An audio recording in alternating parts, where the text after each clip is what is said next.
जितने आस्था चैनल पर कथा सुन रहे हो, जितने फेसबुक और यूट्यूब पर सुन रहे हो, बहुत सावधानी से सुनना।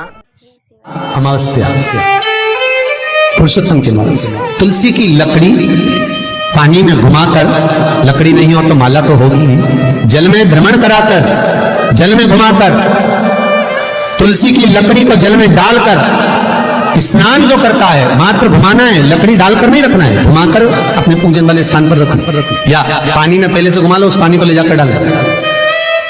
अमावस्या स्नान जो जीव करता है, शिव महापुराण की कथा कहती है, जितनी वर्ष में सोमती पड़ती है, सोमती अमावस्याएं पड़ती हैं, शनिचरी अमावस्याएं पड़ती हैं, सारी अमावस्या का पुण्य उस जीव के खाते में 33 कोटि देवता तुम्हारी किस्मत में जो लिखा है वो देंगे।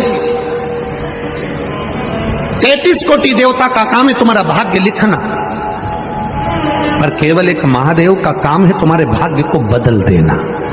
तुम्हारी जिंदगी में दुख लिखा है, कब वो सुख लिख दे उसका कोई भरोसा नहीं। ये सिर लोग महादेव की पिंडी को लगा देते हैं, ये सिर महादेव के शिवलिंग को लगा देते हैं।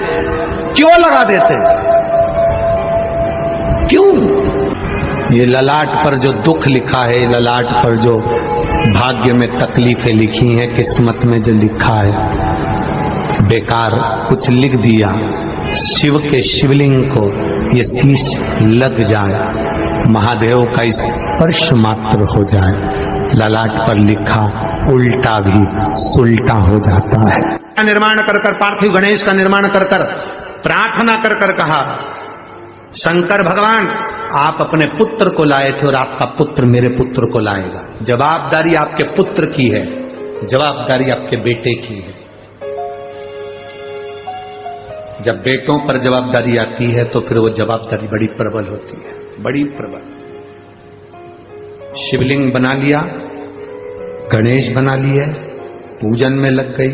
सेठ आया, सेठ ने आकर अपनी पत्नी सेठानी से कहा, मुख से कहा, तेरा बेटा भी यही करता था, तेरा बेटा यही काम करता था और तू भी यही कर रही है। ये माता के गर्भ के संस्कार है, ये हमारे संस्कार हमारे बच्चों में आते हैं।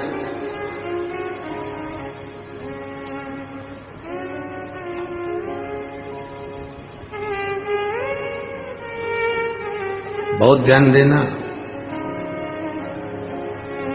समझने वाली बात है। शुगर की बीमारी पिता को है तो बेटे को भी होगी, और बोलो जम के बेटी को भी होगी। बोलो सही है कि गलत है? डॉक्टर के पास दिखाने जाओगे तो पूछ लेगा, क्यों तुम्हारे यहाँ किसी को शुगर थी क्या, तुम्हारे यहाँ किसी को बीपी था, तुम्हारे यहाँ किसी को ये बीमारी थी? डॉक्टर पूछता है। जे बीमारी के लक्षण, बीमारी का थोड़ा थोड़ा लक्षण अपने वंश में चला आता है। अगर पिता को शुगर थी, दादा को शुगर थी, तो बच्चों में धीरे धीरे वो आएगी, आती है, वो ब्लड की बीमारी है। अगर शुगर तुम्हारे पोते तक आ सकती है तो शंकर का भजन भी तुम्हारे पोते तक आना चाहिए। शुगर अगर तुम्हारी बेटी तक जा सकती है, नाती पंथी तक जा सकती है, तो भगवान का भजन भी नाती और पंथी तक जाना चाहिए। ये ब्लड के अनुसार चलना चाहिए।